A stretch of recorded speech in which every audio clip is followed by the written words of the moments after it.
I now give the floor to Mr. Abdoulaye Bathily.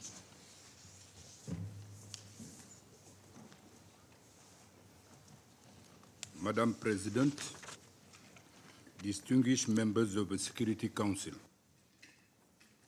since my last briefing, I continued my intensive engagement with the main Libyan stakeholders to achieve three main objectives. Firstly, to convince the House of Representatives and the High State Council to consider proposals from the High National Elections Commission, other Libyan actors, and there are many, and UNSMIL to address the legal loopholes and technical shortcomings in the draft electoral laws prepared by the 6+6 Committee of the two chambers. Secondly, to explore the possibility of convening a meeting of the main stakeholders or their representatives to reach a political agreement on the four main politically contested issues outlined during my last briefing to this Council. And thirdly, to sustain dialogue among the security and military actors to cultivate a security environment that enables progress on the elections and sustainable stability for the country. In addition to my engagement with the major players, I continue to consult with Libyans of all walks of life, including political parties, community leaders and notables, youth and women organizations, and professional organizations such as the Bar Association of Libya. I also continued my visit throughout Libya.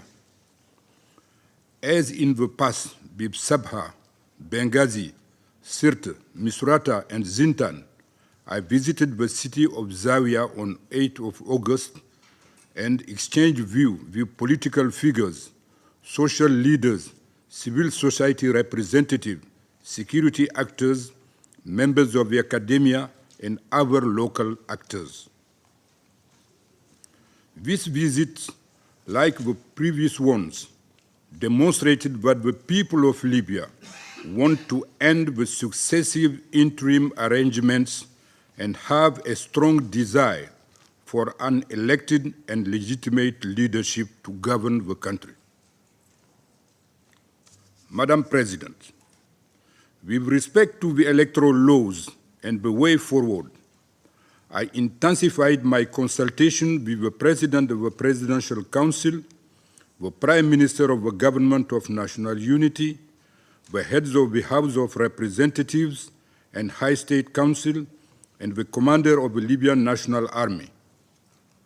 I shared written proposals to address the technical flaws and contested aspects of the draft electoral laws. The chairman of the High National Elections Commission also wrote a detailed letter to the leaders of the two chambers setting out how to address the legal loopholes and technical shortcomings in the draft laws. Libyan National Army Commander Khalifa Haftar shared with me in writing his own concerns about the draft laws, as did HoR Speaker Agila Saleh. All Libyan leaders have agreed in principle to the amendment of these drafts. I am pleased to report that the President of the Presidential Council informed me of his intention to convene the leaders of the two chambers to fine-tune the draft electoral laws in light of the comment of key stakeholders. I urge the two chambers and the 6+6 committee to resume work and finalize the electoral laws to make them implementable so as to draw a reasonable timeline for elections. Our effort to facilitate a settlement over the politically contested issues between Libyan main stakeholders has intensified. I am working with the President of the Presidential Council, Mohamed El Menefi, to explore jointly convening Libyan-led and UNSMIL facilitated negotiations between Libyan main political and institutional leaders. In parallel, I have broached the subject on behalf of Representative Speaker Agila Saleh, the then High State Council President Khaled Mishri, Prime Minister Abdelhamid Debeiba, and LNA Commander Khalifa Haftar. Although significant resistance to holding a face-to-face meeting persists on the part of certain actors who wish to maintain the status quo, steps are being taken. In this regard, Presidential Council President Mnefi informed me 3 days ago of this meeting in Benghazi with HoR Speaker Agila Saleh and LNA Commander Khalifa Haftar to explore concrete progress on the political track. I urge key Libyan institutional players to meet and agree on the politically contested issue pertaining to the elections. As I have repeatedly indicated to them, all elections-related issues should be resolved through discussions and compromises between all relevant actors. Unilateral steps must be avoided at all costs if we are to avert further violent conflict as experience has shown over the last 10 years. The electoral landscape should be a level playing field for all the candidates. Madam President, on 6th of August, Mr. Mohamed Takala was elected President of the High State Council, following internal elections in that chamber. He replaced Khaled Mishri, who had been in the position since 2016. I held an initial meeting with the new Bureau of the SCS and conveyed UNSMIL's continuing commitment to support Libyan in their search for a way out of the current stalemate. Libya needs more than ever to close the current page of institutional fragmentation. Citizens yearn for unified political, military, security, economic, and social institutions to safeguard the territorial integrity and the national identity of the country. In that regard, a unified government agreed upon by the major players is an imperative for leading the country to elections. Madam President, efforts to put in place a Libyan-owned mechanism for transparent management of public funds have finally yielded a positive result. I welcome the Presidential Council decision of 6th of July to create a high financial mechanism management committee tasked with overseeing public finances and promoting fairness, accountability, and transparency in public spending, which will also help to ensure that public funds are not used to create an uneven electoral playing field. In the same spirit, on 20th of August, Central Bank Governor Siddiq Al-Kabir stated that the reunification of the Central Bank of Libya as a sovereign Libyan institution has been finalized. Measures undertaken to effect the reunification include the integration of East and West deposits, integration of the East and West settlement system, and the relocation of the Deputy Governor from the East to the Central Bank headquarters in Tripoli. Both the establishment of the High Financial Committee and the positive steps toward the reunification of the Central Bank give us cautious optimism that with political will, Libyan stakeholders can come together in an inclusive manner to address issues of common concern for the greater good of the nation. I urge the High Financial Committee to turn discussions into impactful actions to achieve transparency, accountability, and equity in state expenditures, and the central bank to continue its effort to reverse the effect of a divided public financial system. Madam President, the fragile stability that prevailed in Tripoli since 2022 was shattered by fierce armed clashes on 14 and 15 August between the deterrent apparatus for combating organized crime and terrorism, named DACOT, and the 4-4 Brigade, two of the large armed group in the capital. The fighting was triggered by the arrest by DACOT of the commander of the 4-4 Brigade at Mitiga Airport, reportedly linked to personal rivalries. At least 55 people were reported killed and over hundreds injured during the clashes, including an unspecified number of civilians.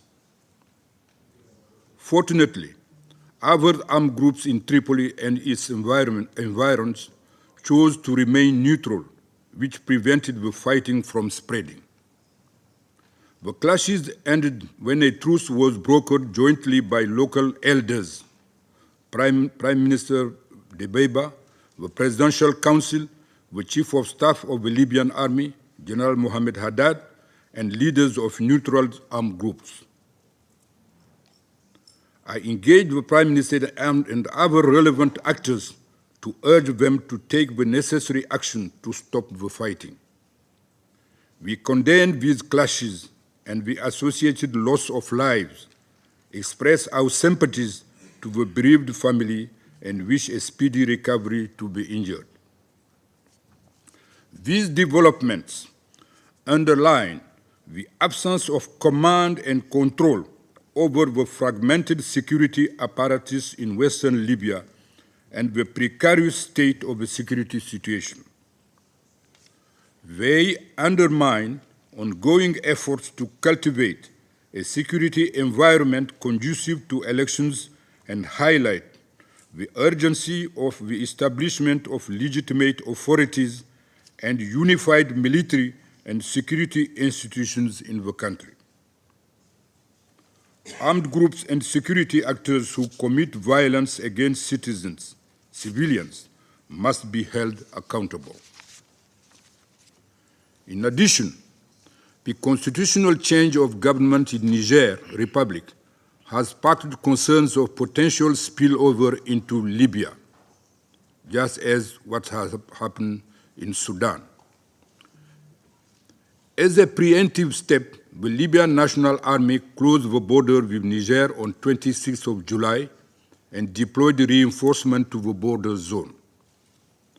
Like previously, with the crisis in Sudan, the situation in Niger Republic is a cause of concern for the entire region.